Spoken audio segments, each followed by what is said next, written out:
apa-apa. Ada. Kalau Saya lagi, sekarang kalian ini mau minta kamu, eksegesis, mau minta konteks jauh, konteks dekat, bagaimana? Ini kan sebuah kebohongan aja. nah Kalau kamu tadi makanya kamu dari sekolah teologi abal-abal, gitu kamu loh. mau beranjak eksegesis sama saya. Kamu tahu konteks itu aja, kamu kagak tahu. Di zaman itu Ya, para rasul, sekarang kan minta konteksnya, kamu kan minta dijelasin ayat itu. Sekarang saya jawab, kamu nggak mau jawab. Kamu diam dulu. Islam ya ngartikan semau-maunya. Sekarang kalau giliran kau Paul pakai konteks-konteks segala, bagaimana itu? Saya tunjukkan ke kamu silakan artikan ini. Kamu silakan eksegesa ini nih. Mau pakai model apa, mau model jengking, mau model pakai apa deh. Kamu silakan tafsirkan ayat ini. Hadisnya kamu nih. Kamu tafsirkan apa ini? Tafsirin. Kok diam? Karena itu sudah saya baca tadi. Bunuhlah Yahudi. Enggak, masalahnya ini sahih apa tidak gitu loh. Saya terus terang sahih apa enggak kamu? Ilmu saya belum sampai di sini kok. Saya baru mualaf gitu loh. Kamu baru mualaf sudah mau nantang saya debat sekolah teologi kamu abal-abal, kamu tunjuk ya ampun Tuhan Allah. Tuhan Yesus kita mengampuni kamu. Ya Allah. Ilmu cetek mau menghalalkan darahnya saya, mengajak orang-orang bunuh saya, ternyata ilmu kamu masih cetek. Ampun Tuhan Allah, kiranya Tuhan Yesus mengampuni kamu Agustan. Kamu ngelawan Tuhan di sini Agustan.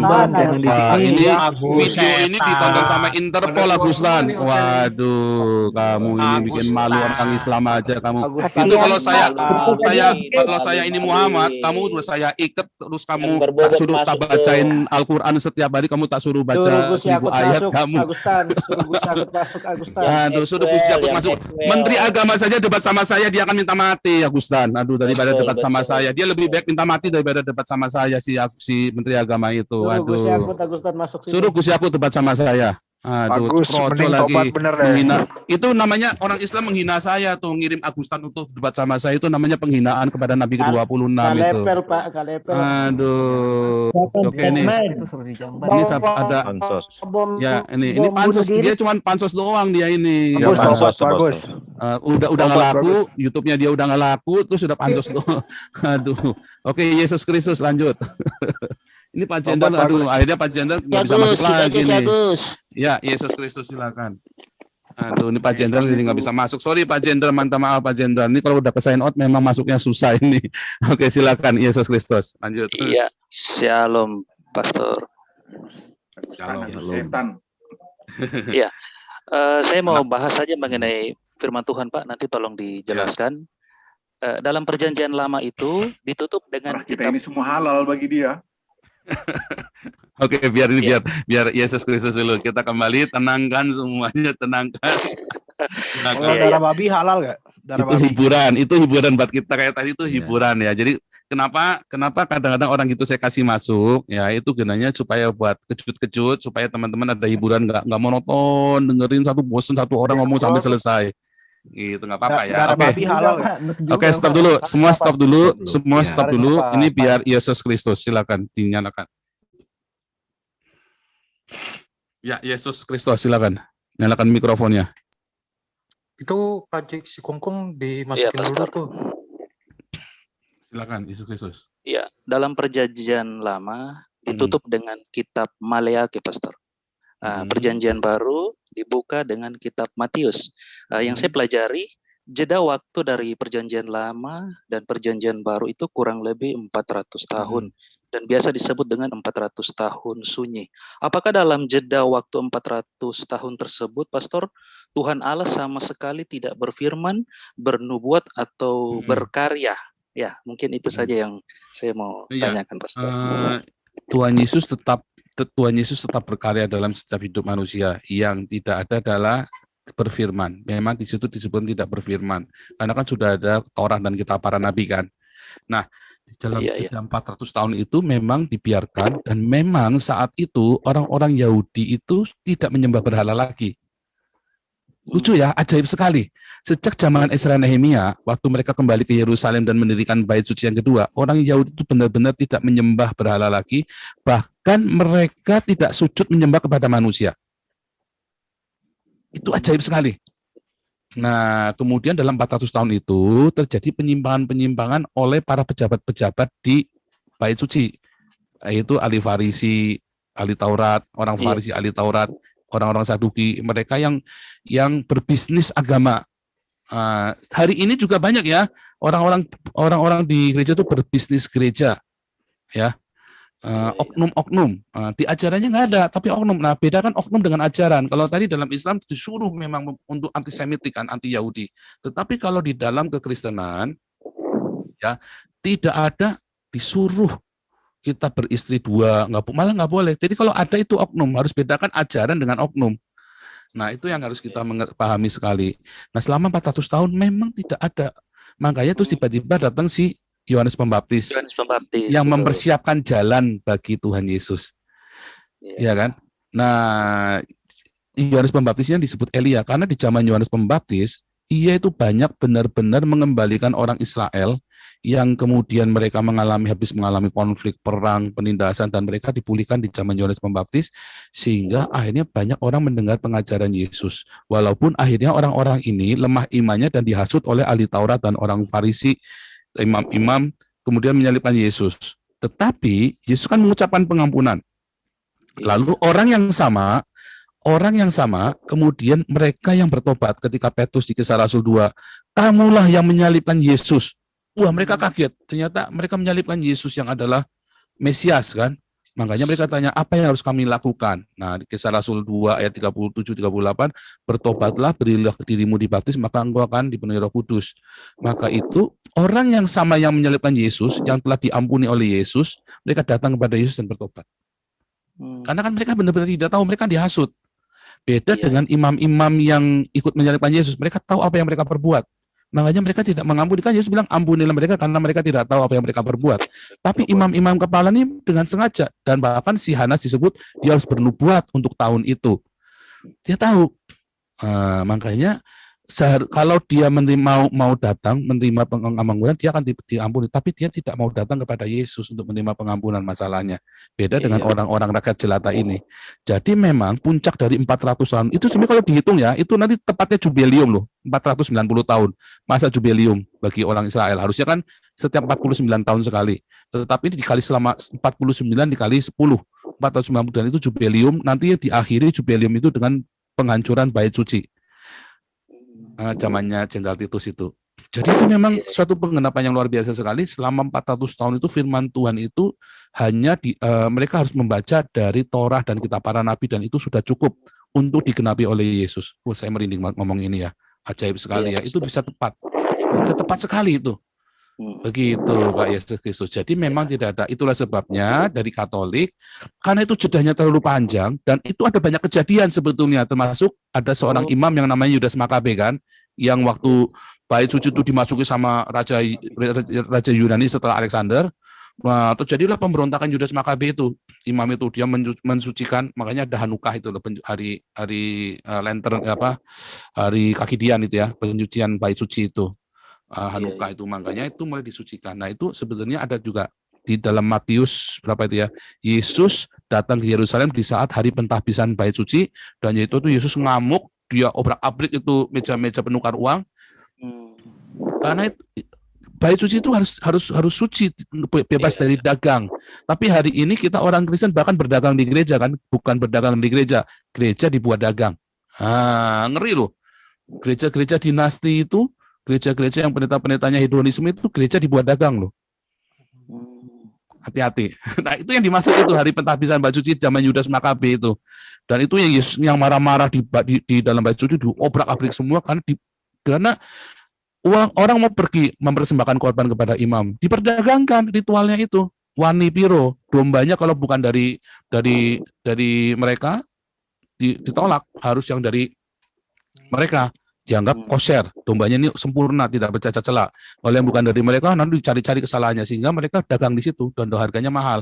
Dan itu yang disebut dengan rumahku kau dijadikan sarang penyamun. Dan itu sekarang terjadi, para pendeta-pendeta yang bisnis gereja dijadikan sarang penyamun. Betul. Serem ya, serem.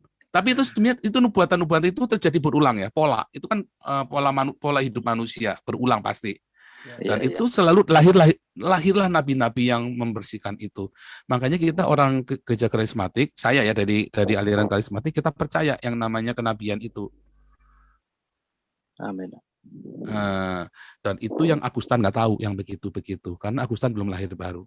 Sehingga dia kepahitan hatinya, dia kecewa, dia mau ngatur Kristen dengan caranya dia, kayak tadi itu. Mau tadi yang baca Alkitab aja suka-suka dia kan.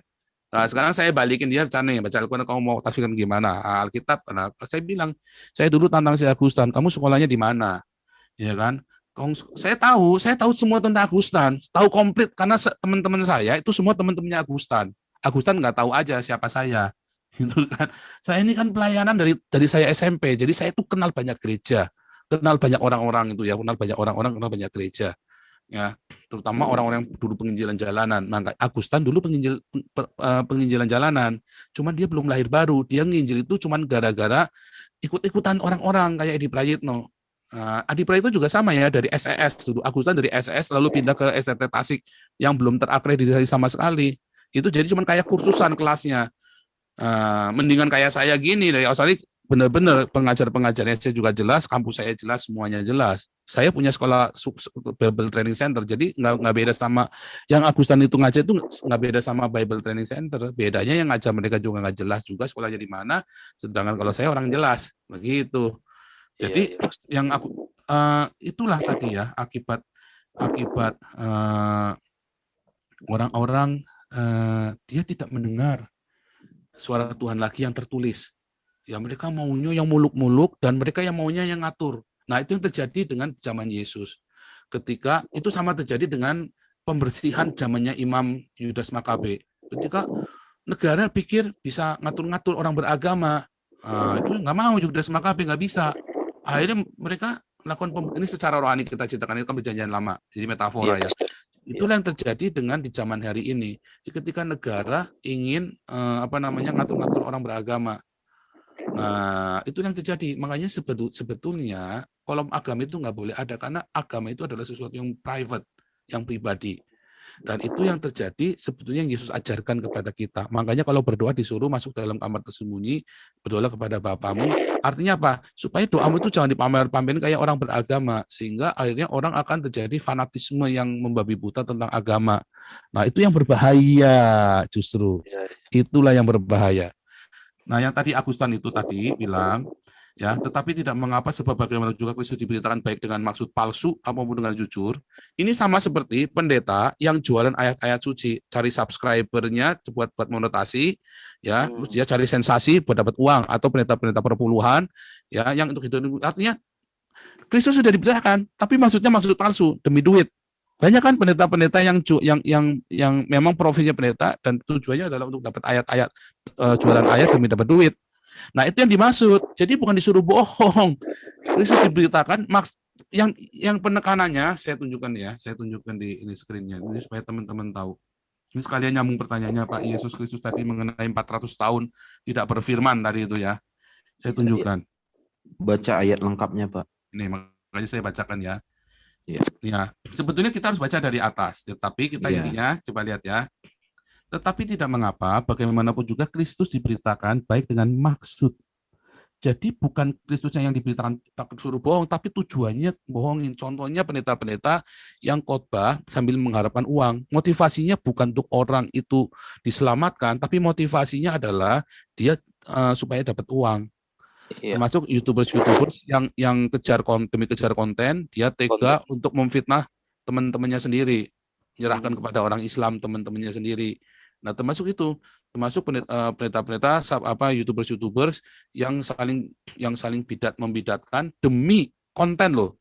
Ya, kalau Muriwali saya yakin dia tulus, hanya dia terlalu keras dan dia terlalu pakai kacamata kuda, wawasannya menjadi sempit.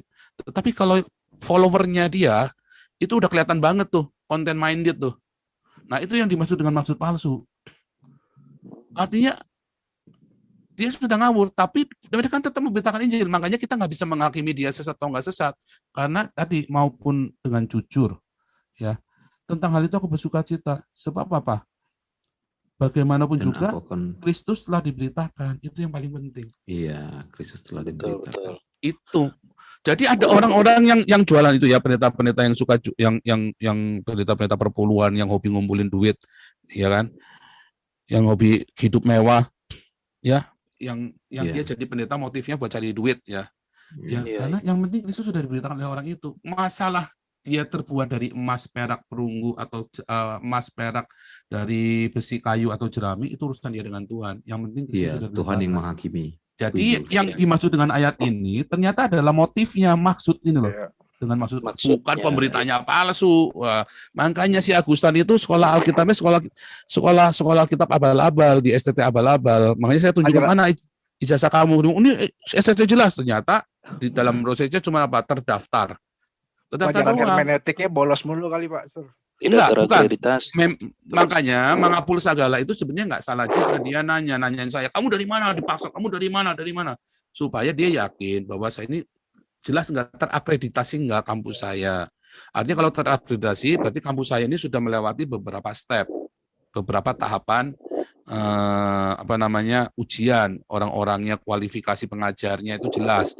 Nah, tapi kalau yang cuman terregister doang, ya, itu berarti nggak beda sama dengan kursusan biasa. Kayak Anda punya, kalau bedanya pergi ke sekolah tinggi informatika, ya, ke ST dulu, sekolah tinggi informatika yang punya Stikom, punya Telkom, sama ke kursus komputer apa? Ke kursus komputer yayasan abal-abal yang di pinggir-pinggir jalan. Bedanya adalah pengajarnya, dan Anda akan diajarkan dengan benar. Begitu. Jadi sebenarnya Pak menghapus segala itu maksudnya adalah itu, tetapi menghapus segala nggak boleh berpakaian muda seperti itu, sama seperti Pak Muriwali. Saya tahu maksudnya. Saya yakin sekali Muriwali itu orang yang tulus hatinya. Hanya gara-gara kacamata muda itu akan mencelakakan orang lain.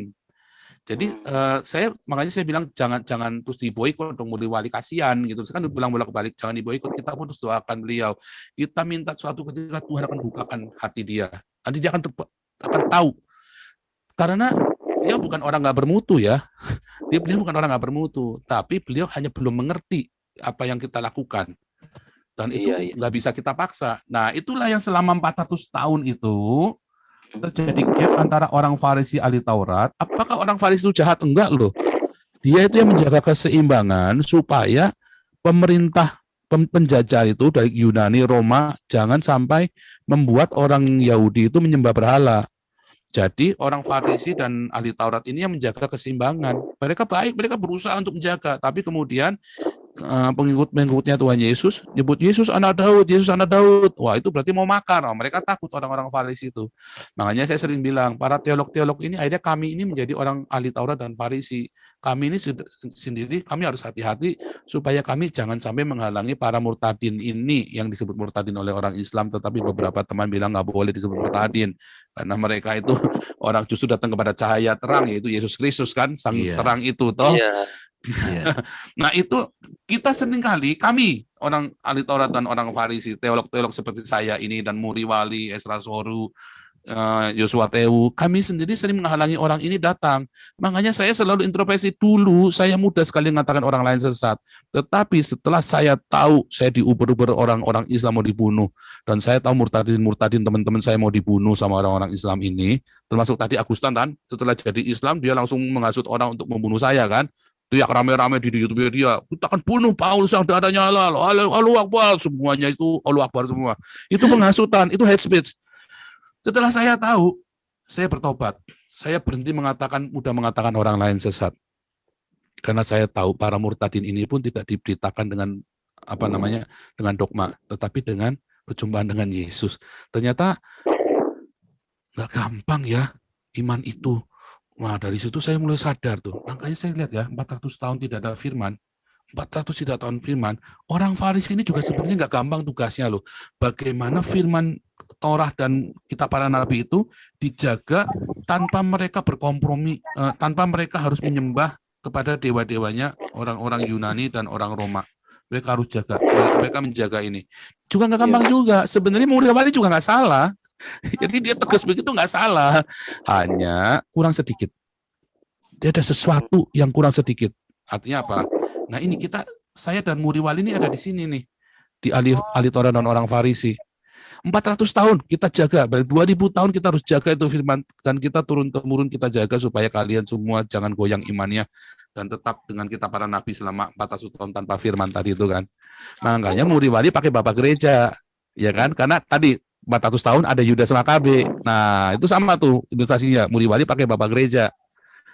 Gitu. Makanya ada bapak-bapak gereja Martin dari mulai Athanasius, Tertullian, dari mulai Irenaeus, ya kan, Polikarpus sampai Tertullian, Athanasius, Agustinus Hippo, Martin Luther, Immanuel Kant, Martin Luther, sampai ke bawah-bawah ini terus. Jadi sebenarnya salah nggak? Nggak salah. Kan saya bilang tidak ada yang salah dengan bapak gereja, tetapi kita jangan terpaku di situ, jangan terpaku di Yudas Makabe lagi. Kita balik ke yang tertulis. Iya. Begitu. Jangan terjebak dogma, Pak ya. Betul. Makanya saya tidak pernah mengajukan kalian untuk memboikot muri wali. Saya bilang jangan. Salah kalau kalian memboikot muri wali.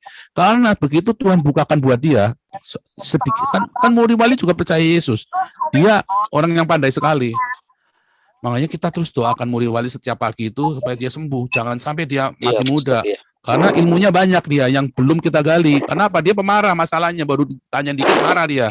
Coba kalau dia bisa tenang, ilmunya banyak bisa kita pakai. Gitu. Ya, jadi makanya saya senang tadi ya bisa duet sama muri wali lagi itu saya senang tadi. Itu berarti awal yang baik untuk rekonsiliasi. Dan harusnya teman-teman mendoakan itu. Oke, lanjut ya.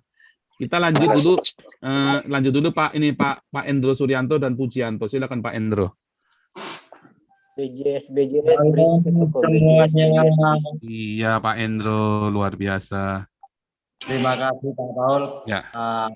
Saya dan kami yang di sini tetap mengawal Pak Paul. Ya.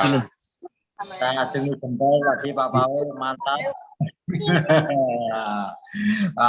Jaga kemurnian para Tuhan melalui Pak Paul. Jadi jangan sekali-sekali orang yang imannya lemah juga kita ngomongin, biar dia termakan sendiri dengan jebakan Batman Pak Paul sendiri. Ya, itu. Jadi Pak Paul saya acungi jempol karena ini banyak yang menunggu. Silakan. Luar biasa. Terus doakan supaya tetap murni perjuangan kita rombongan para nabi. Betul. Oke, Pak Pujianto silakan. Oke. Shalom, selamat malam Pak. Ya, swastiastu. Swastiastu. Ya, saya mau sharing ini bisa di-share ini nggak ditampilkan Keluaran 14 ayat 14. Oh, bisa. Keluaran 14 ayat 14 ya. Keluaran 14 ayat 14.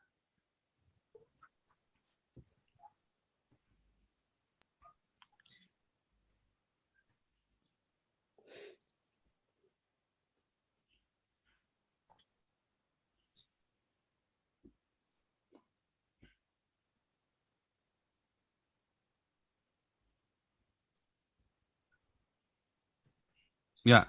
Ya, jadi saya lagi baca nih, saya dapat gitu, dan menurut saya ini pas sih dengan saat ini gitu. Banyak orang Kristen yang ambil sepotong ayat ini gitu.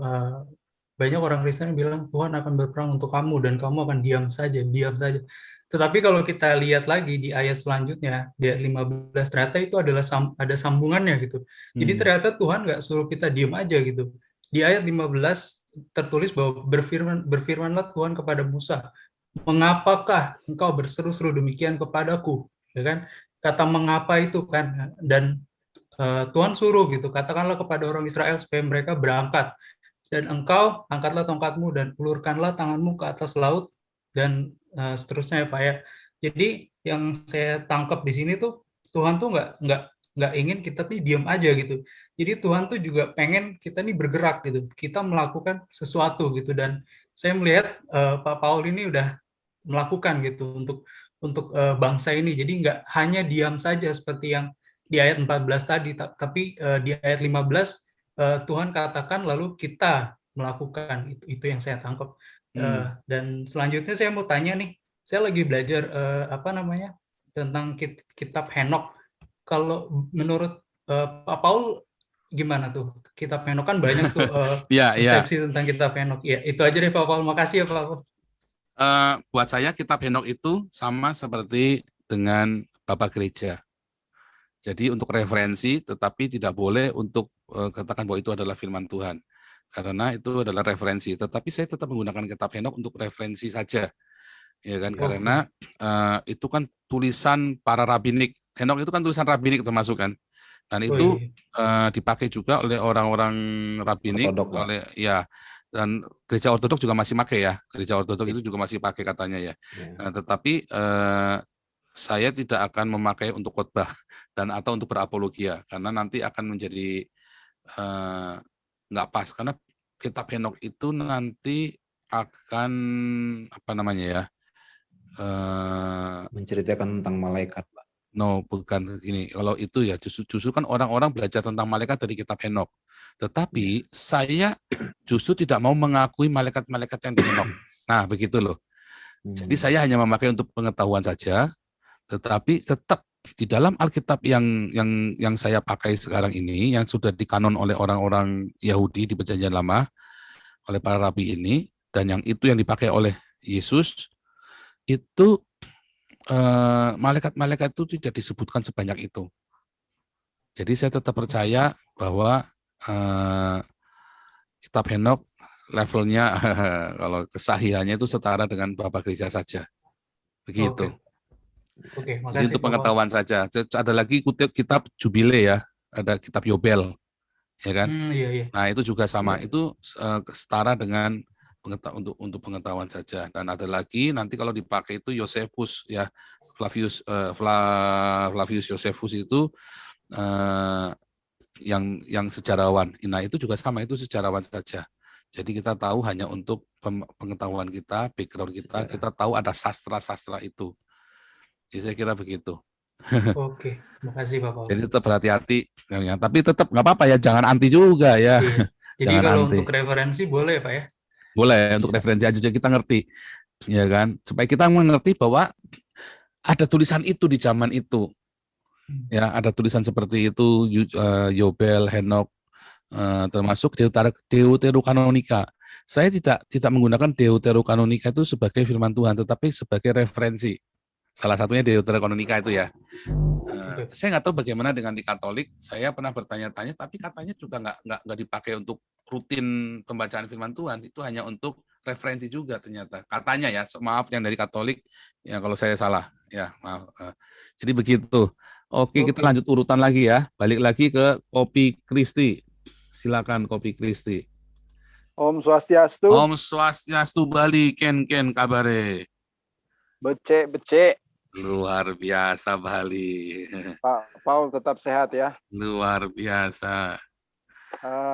Saya hanya ada satu pernyataan aja untuk saudara-saudaraku di Zoom maupun di YouTube yang sedang mendengar.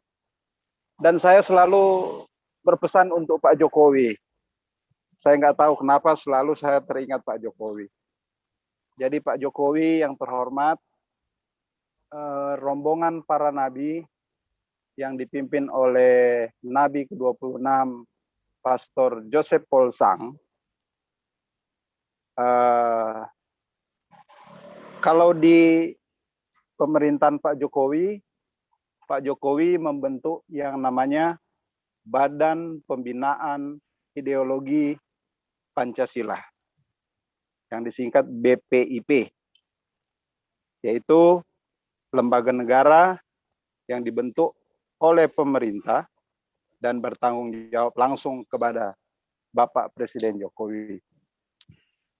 Nah, kita di channel 26, kita juga punya yang namanya channel pembinaan ideologi Pancasila yang dibentuk oleh, yang diperuntukkan bagi rakyat jelata NKRI dalam rangka untuk melawan musuh kita bersama, yaitu ideologi Pancasila. Ideologi khilafah, mohon maaf. Jadi saya hanya bisa mengatakan salut dan bravo bagi Bapak Jenderal Junius Tobing sebagai guru besar kebangsaan dan pembinaan ideologi Pancasila. dan juga kepada Pastor Joseph Paul Sang yang selalu aktif di dalam channel ini setiap Senin untuk kuliah kebangsaan bagi rakyat jelata. Jadi pesan saya untuk Pak Jokowi, pemerintah, dan seluruh rakyat Indonesia, kalau ada waktu, mampirlah ke channel ini setiap Senin untuk mengikuti pembelajaran tentang Pancasila. Kita tidak dibayar oleh pemerintah, tapi kita sukarela untuk mendidik, belajar tentang Pancasila agar NKRI tetap utuh, jaya, adil, dan makmur. Itu saja Pak Paul, semoga didengar oleh Pak Jokowi. Terima kasih, shalom. Shalom, matur suksma. Oke, kita lanjut ya. Ini ya, DJ, kecuali ada yang tampak muka boleh nyalip ya, ngomong ya. Loh, ini Oke. saya tampak muka ini. Wah, mana? Loh, saya Mark Marquez tampak muka, Pak. Oh iya, Mark, silakan Mark. Wah. Ya, aku juga, Pak. Ya, Aku juga. Iya. Ini Mark dulu deh, Mark dulu nih. Silakan Mark. Habis Ini Mark aku ya, ada Pak. Rion ya, habis Mark ada Rion ya. Yes. Oh Iya. ya, mantap ada Rion nih. Oke, Mark dulu Mark. Luar biasa. Terima kasih. Shalom Mbak Paul. Terima Ya. kasih atas waktunya. Ya, saya shalom. saya juga bukan sekali ini keluar di sini, jadi Ya. saya mesti berbeda dengan yang lain. Kalau yang manusia dari angkasa luar itu selalu berbicara baru sekali, jadi saya pernah di sini dan sepertinya pernah terus gitu loh. Begini Pak, inilah pemikiran saya dari awal. Ini dari awal sekali ternyata dari sore saya melihat dengan Moriwali kan. Jadi begini, kita ini manusia kan kalau melihat sesuatu, mendengar, itu kan kita menilai Pak. Itulah sifat manusia yang paling dasar. Jadi saya melihat karakter orang itu kelihatan, karakter, attitude ya kan. Jadi saya mesti harus dengarnya harus bagaimana. Jadi kita tidak bisa memaksakan. Makanya saya lihat tadi Moriwali juga tidak bisa memaksakan Pak Paul di situ. Dan Pak Paul cepat. Saya tahu tujuan dia mau arahnya sudah jelas. Dan kebetulan WA juga tidak dibaca-baca gitu. Iya. Ya ini begini. Tadi awal dengan judul ini, Nabi ke-26, Rahmatan lil Alamin. Saya begitu dengan judulnya, saya senang sekali Pak. Saya pikir, aduh, hari ini saya mendengarkan YouTube dari Nabi ke-26 itu dengan lembut. Tentunya dengan yang sedikit calling down. Karena apa? Saya tahu bahwa rahmatan lil alamin itu jelas. Berarti kalau Nabi ke-26 rahmatan lil alamin, itu berarti Nabi ke-26 itu pembawa cinta kasih dan berkat kepada manusia dan alam semesta. Alam semesta itu siapa? Alam semesta itu pohon, hewan, dan semua isinya. Ya, jadi karena kalau tadi saya bilang bahwa Nabi ke-26 itu membawa cinta kasih dan keberkahan, itu kan panjang keberkahan. Jadi saya singkat aja berkat. Ya kan, jadi membawa berkat bagi manusia dan alam semesta. Ternyata dugaan saya salah, Pak. Ternyata seperti yang kemarin dibilang ya, Opung JJ ya. Saya melihat ada nama Opung JJ juga dan saya melihat orangnya begitu bijaksana. Opung JJ bilang bahwa peperangan roh kegelapan. Saya bilang, aduh, mengapa yang tadinya saya kira itu dengan enak ya, seperti air mengalir, kalau kita melihat di sungai airnya bening mengalir, itu kan hati jadi tenang. Ternyata ada roh kegelapan yang masuk, Pak. Wah, ini pasti gubrak-gubrak lagi nih. Saya pikirlah benar kan.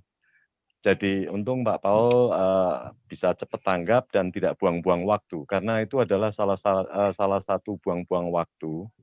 Dan di sini saya lihat roh kegelapan itu akan menimbulkan kemarahan Pak Paul, menimbulkan kemarahan Nabi ke-26. Karena apa? Karena dia pernah mengancam.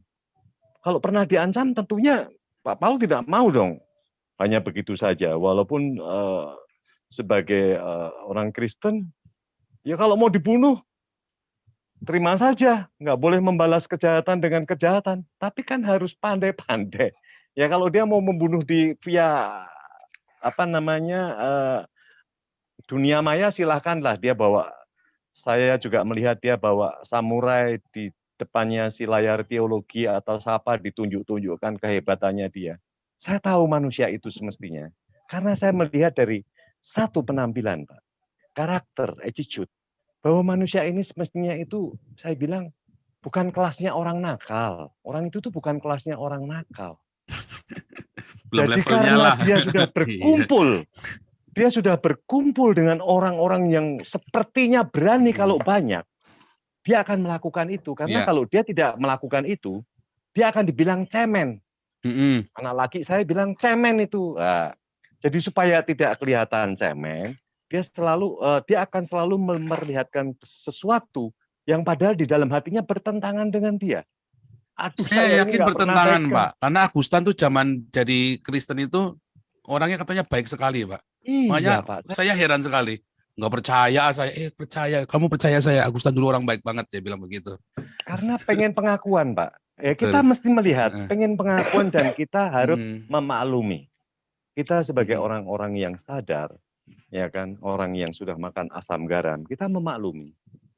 Ampunilah dia, karena dia tidak tahu apa yang semestinya dia lakukan. Makanya tadi saya hardik sambil saya bilang, saya lepaskan pengampunan buat kamu. Itu penting itu, Pak, melepaskan pengampunan. Saya ampuni semoga tua, itu penting, Pak. Jadi makanya teman-teman jangan lupa ya, kalau begitu selalu lepaskan pengampunan. Kita nggak tahu kapan Tuhan akan lawat dia lagi, kayak Yudi Mulyana sama Ali Makrus kan. Betul. Kita nggak tahu, makanya kita lepaskan pengampunan itu.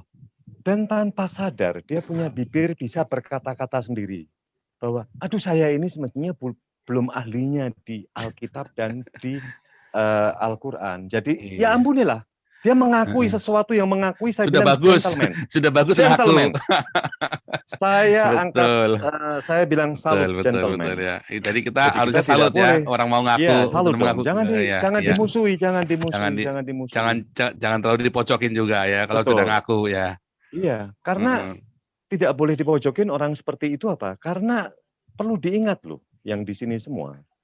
Yang namanya penakut dan nekat itu tipis sekali sekatnya. Pengalaman pribadi ya, Pak?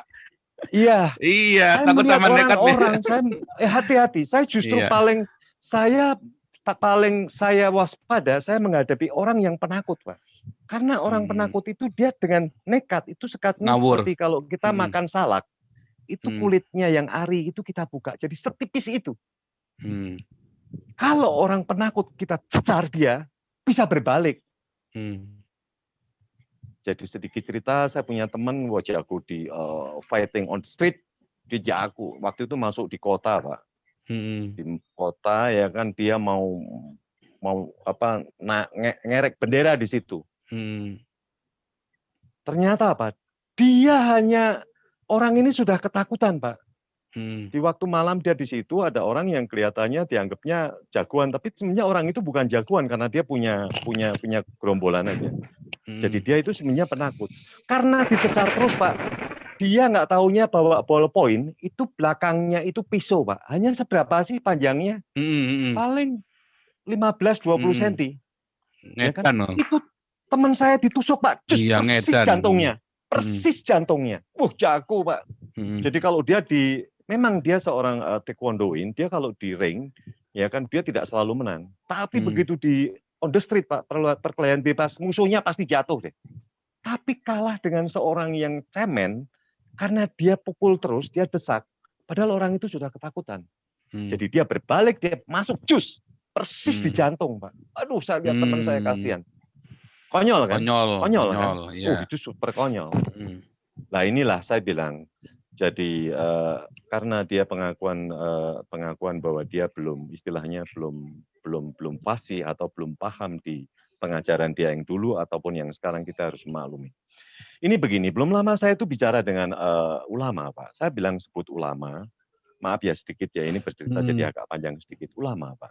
Saya sebut ulama karena dia itu kelihatan gaul, baik dengan saya. Sholat, 5 waktu. Ya kan, dia ngobrol-ngobrol ini sore ini di taman nih. Dia bilang, Pak Mark Marquez, dia bilang gitu.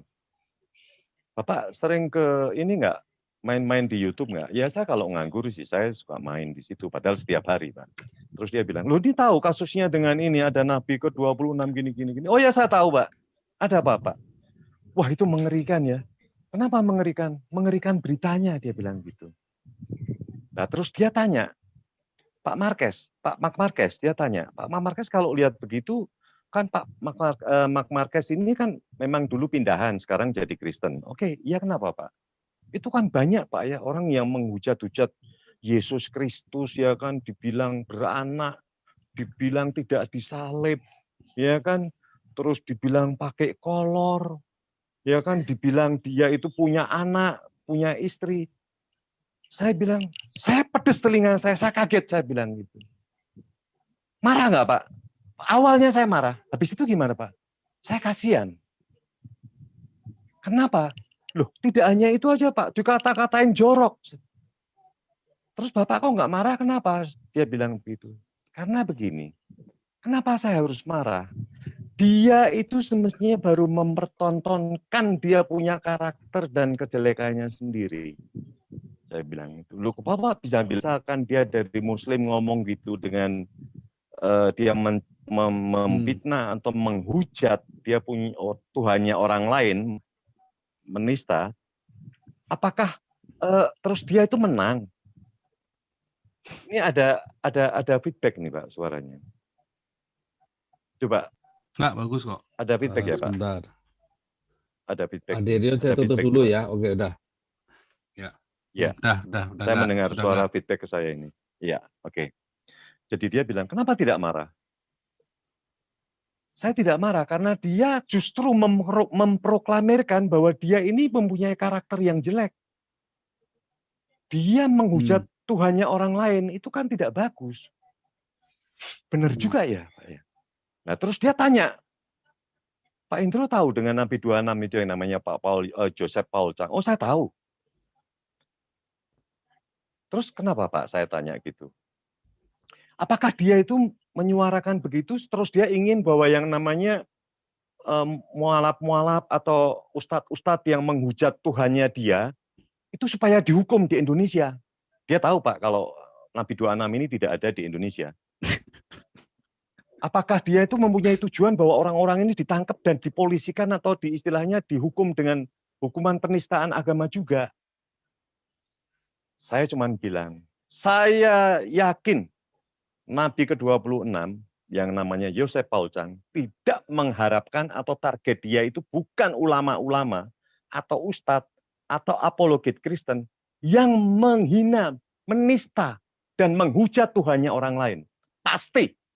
Loh kenapa bisa memastikan? Karena dia adalah orang yang penuh maaf. Saya bilang, pemikiran dia sudah luas. Saya bilang gitu. Loh kok Pak Indro tahu? Oh, Pak Marquez tahu? Ya saya tahu. Tidak mungkin tujuannya itu. Betul. Saya yakin tujuannya bukan itu. Karena apa? Kalau istilahnya Kristen mempunyai tujuan begitu, apa bedanya Pak saya bilang gitu dengan orang-orang Islam yang menghujat-hujat terus kita berbalik menghujat? Oh ya betul juga ya Pak ya. Nah terus dia tanya Pak ulama ini, kalau begitu, dia ngomong sambil bertanya, kalau begitu perlu nggak undang-undang penistaan agama? Saya tanya balik ke dia, kalau menurut Bapak nih, Bapak yang sekarang ini sedang posisinya sedang yang namanya Nabi ke-26, itu dia ditersangkakan karena menista agama. Agamanya agama Bapak. Saya tidak setuju kalau dia itu kena pasal penistaan agama. Nah terus gimana? Dia bilang, lebih bagus hukum penistaan agama itu dihapuskan. Karena apa? Tuhan yang di atas itu lebih berkuasa. Dia bilang, saya kaget Pak dengan ulama ini. Kok kenapa Bapak bisa bilang begitu? Agama bukan diadili oleh manusia. Agama diadili oleh yang maha kuasa. Wih, saya bilang luar biasa ini ulama ini. Wah, saya bilang terima kasih Pak. Tapi ulama itu nggak muncul di permukaan sayangnya, orang-orang seperti itu ya. Nah, itu loh. Iya, karena dia moderat, Pak. Saya bilang moderat. Orang-orang ya, seperti itu malah nggak muncul di permukaan. Dilibas. Ya, karena betul, karena suara dia ini kan dia suka menjaga. Karena waktu ada masjid, Pak, ada masjid di sini, di sekitar sini, begitu suaranya keras, Pak. Saya cuma ngomong ke dia, Pak, karena dia kan 5 waktu. Ya kan, karena dia juga umurnya juga sudah lumayan, kayaknya pensiunan juga. Pak, kayaknya toanya terlalu keras deh. Saya bilang gitu. Jadi kan di sini kan istilahnya kan semua agama ada Pak. Oh ya Pak Indro. Oh, keras sekali ya? Iya. Ya coba nanti Pak Indro lihat lagi ya, dia bilang gitu. Begitu satu hari Pak, itu langsung jadi mengecil Pak. Saya bilang, waduh, luar biasa. gila, luar biasa, luar biasa. Ya. Karena dia kebetulan orang Jawa Tengah ya. Jadi saya bilang, luar Sensitif biasa. ngomongin dikit. Terima kasih Pak. Jadi saya pikir begini, ada berapa orang sih kayak begitu di Indonesia? Yang dia bilang bahwa semestinya agama itu tidak perlu diadili di Indonesia atau dihukum-hukum pakai hukum Indonesia itu. Semestinya biarlah, ya kan? Tuhannya yang mengadili. Kalau dia memang salah, pasti Tuhannya marah. Oh ya, terima kasih Pak, terima kasih. Saya bilang gitu. Dia juga bilang, Mark Marquez ini kok kayaknya saya tidak tersinggung Pak. Saya orang tidak mau terus sakit hati, marah buat apa? Saya mau hidup yang tenang. Saya mau hidup yang tenang. Kalau saya marah-marah dendam ke orang lain itu percuma Pak, apa gunanya? Saya bilang gitu. Saya mau hidup saya itu yang tiap hari tidak ada masalah. Karena apa? Sekarang ini kalau kita bisa makan, besok saya bisa makan, saya hanya bersyukur aja bahwa Tuhan saya itu baik hati. Oh ya benar juga ya Pak ya. Iyalah ngapain saya berpikir pengen punya mobil mewah, punya rumah yang bedong. Itu memakan pikiran Pak. Ya kan, lama-kelamaan orang yang seperti itu akan sakit jantung. Saya mau hidup yang biasa-biasa saja. Karena umur kita kan juga tidak panjang, saya bilang gitu. Paling berapa puluh tahun lagi sih, atau mungkin berapa tahun lagi. Akhirnya ngobrol-ngobrol itu diakhiri. Cas Pak, dengan saya tangannya cas. Wah terima kasih Pak, saya bilang ini luar biasa. Bagus ya. Ya terima kasih deh, dia bilang gitu Pak. Itu kedewasaan ya, bilang. itu kedewasaan itu. Ya memang Pak, luar biasa Pak. Saya lihat moderat sekali. Justru kalau ada orang lain yang terlihat misalkan ada ketua majelis taklimnya agak sedikit keras, dia tidak suka Pak, dia yang maju duluan. Ya kan dia yang maju duluan bahwa ini tidak benar, jadi jangan mempertontonkan Islam itu selalu keras, dia bilang gitu. Karena apa? Ya tahu sendirilah sekarang itu yang siapa yang demo, siapa yang ini akhirnya gimana? Pimpinannya masuk penjara semua. Itulah contohnya dia bilang itu Pak Mark Marquez. Saya bilang, oh iya ya terima kasih Pak, terima kasih. Jadi Tuhan itu marah Pak dengan orang yang tidak berbuat benar. Ya, terima kasih waktunya Makanya Pak. Pak Itu Iya ada Subiakto sedikit, itu testimoni. akhirnya Pak Iya Subiakto itu pun akhirnya mengakui kan. Tadi saya nggak tahu nih Iya Subiakto siapa ya. Ada yang tahu nggak teman-teman? Iya Subiakto tadi yang nulis di Facebook itu. Akhirnya pun dia mengakui kan bahwa kita ini memang nggak rahmatan. Kita ini bukan madani, kita medeni memang. Dan dia mengakui, Ya, dan sama, semua Pak. yang saya ngomong iya. diulang lagi sama dia, atau yang kita ngomong di puasa lalim Islam itu, di video itu, diulang lagi sama dia, dibahas satu-satu kan. Dan dia akui itu ada semua, Betul. dari yang mulai diserang, dari yang mulai macam-macam itu toh, nah, itu semua diakui semua, dan itu yang terjadi kan. Dan itu yang kita harusnya sekarang ini, ayo, selama ini karena suaranya nggak keras, makanya orang bilang nggak ada. Begitu. Nah, itu betul. Nah, sekarang begitu keras, sekarang Karena akhirnya orang kalau mengakui, suara oh ya dia- memang ada. Kalau di lingkungan saya suara dia ada Pak, karena kecil kan. Ruang lingkupnya kan kecil ya kan. Kita ngobrol di taman dengan dia itu ada tuh beberapa, ada dari orang Kristen, ada dari orang Muslim. Tapi ini orang jadi terbuka pikirannya gitu loh. Betul. Iya. Suaranya Ya, semoga lagi. ikut diskusi-diskusi itu dengan makanya ya dengan adanya rombongan Nabi ini berteriak sekeras-keras begini, mudah-mudahan akan menginspirasi lain bahwa kita harus mengakui ketidakadilan. Pancasila itu hanya retorika